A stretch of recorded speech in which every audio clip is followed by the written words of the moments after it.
Yeah, it's pretty big. Hello and welcome back to Allie Bakes. Now I know what you're thinking.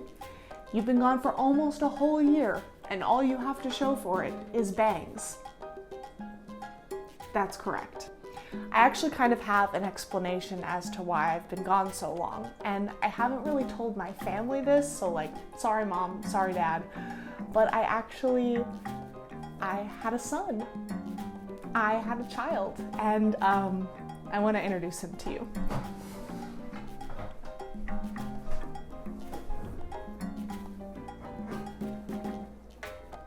This is my son. This is my sourdough starter that I have been feeding and taking care of for about 2 weeks now. I named him Doe Biden because he's white and, you know, he's a little stinky. He's pretty old in terms of food. He's about 14 days. He weighs about 75 grams. Today I was planning on making a sourdough with Doe Biden, but he's not quite ripe enough. So I'm gonna put him back in his chambers, and you'll see Doe Biden again very soon. Today we are making some brown butter espresso brownies for Christmas time because I thought they sounded good and it's a nice way to ease back into things. So let's get started. So these brownies use brown butter, which we have to make on the stove. Let's go. As always, exact ingredient measurements will be listed in the description box below. I recommend using a wooden spoon to melt your butter, but if your wooden spoon is dirty, it's Christmas time. A little BPA from your rubber spatula won't hurt you. You'll brown the butter in a stainless steel pan for between 10 to 15 minutes until it starts to smell a little nutty and you start to get some little flaky, buttery, crispy bits on the bottom. You might notice the change in location, and that is because we have since relocated to the American West. And we like it. We actually postponed filming because we didn't have a kitchen table since we moved in July. And I didn't want you guys to think that we lived like Neanderthals. Even though we still be eating dinner in front of the TV sometimes. Be forewarned, while you're browning the butter, it's gonna crackle and pop and maybe explode a little bit over your stove, and that's okay. The real reason that I took a hiatus for so long was, well, it was a bunch of reasons. I got married, we went on our honeymoon, we snowshoed around Washington's state parks. And in July, we moved to Utah. I got to go out and see the salt flats, and I even took a little taste myself just to make sure they were actually made of salt.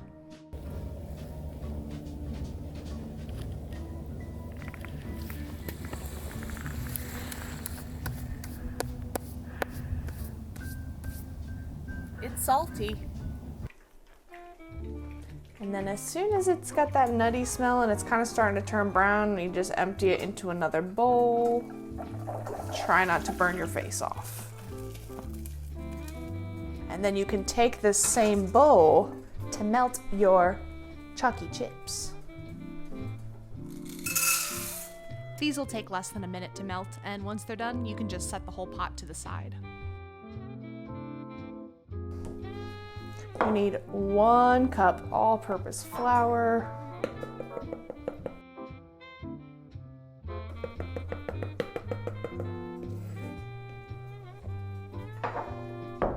you need 3 tablespoons of dark cocoa powder,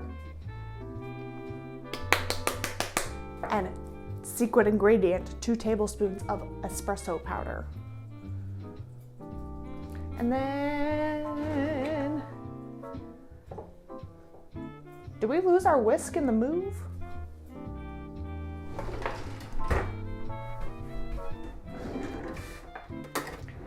And then you fork it. Just make sure all of your dry ingredients are thoroughly combined. The salt should go in here too. Fork it. Into our blender goes our wet ingredients, so we have 3 eggs.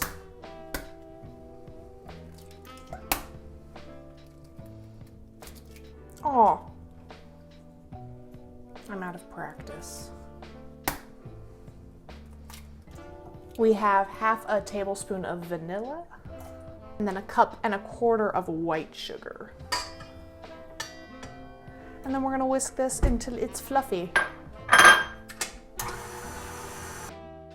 Beat until nice and fluffy. It should take about a minute.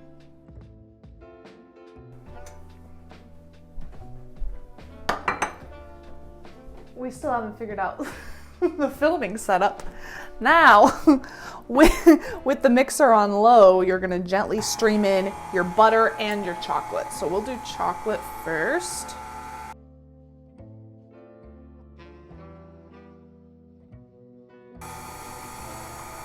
Ooh, it's sloshy.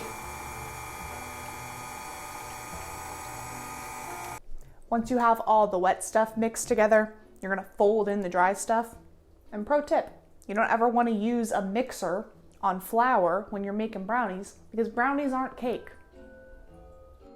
The less dumb version of that sentence is that you don't want to activate the gluten in your flour by getting it all riled up and mixing it. You want that really dense and gooey brownie. And make sure you be scraping the edges of your bowl, ya heathens. So I have my 8x8 glass baking dish. Usually with brownies, it's recommended that you use like a aluminum pan. But I don't have that. So we're using glass. It just means we have to bake it for a little bit longer.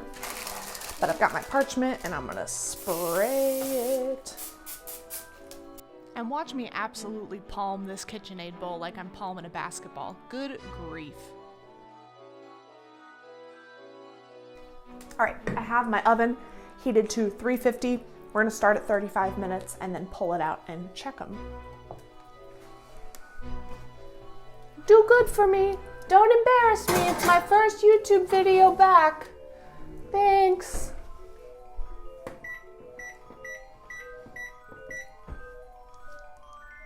And you can do whatever you want while your brownies are baking. I hang out with my cats. But you do you. I'm not going to tell you how to live your life. You'll know they're done for sure when they start to slightly pull away from the edges of your pan or parchment. It's time to get them out of the oven. Yes, my apron is dirtier. It's because I just ate spaghetti. Hey! Okay.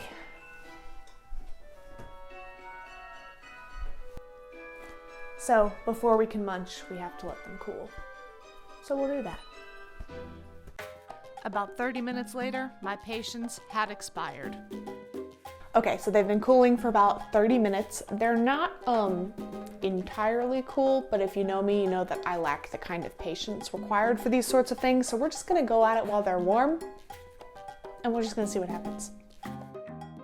This is a great example of do as I say, not as I do. These should probably cool for like 90 minutes, and then you want to cut them using a warm knife, and you wipe off the knife in between so you get nice clean slices. Do as I say, not as I do. Moving on. Vanilla ice cream is not required, but highly recommended. It smells fantastic. It's got the little crispy, crackery crust on top. Get a little ice cream. Get a little brownie.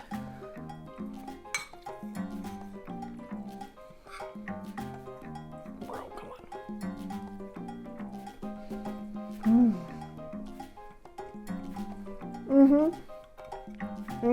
Now this is my third brownie video I've made. If you're paying attention, you know that I think the most important part of the brownie is that crispy, flaky crust on top, and these definitely had that.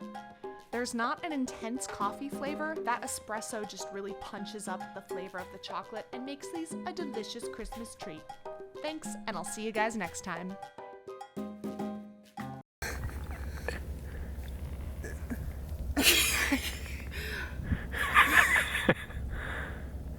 I can't reach it.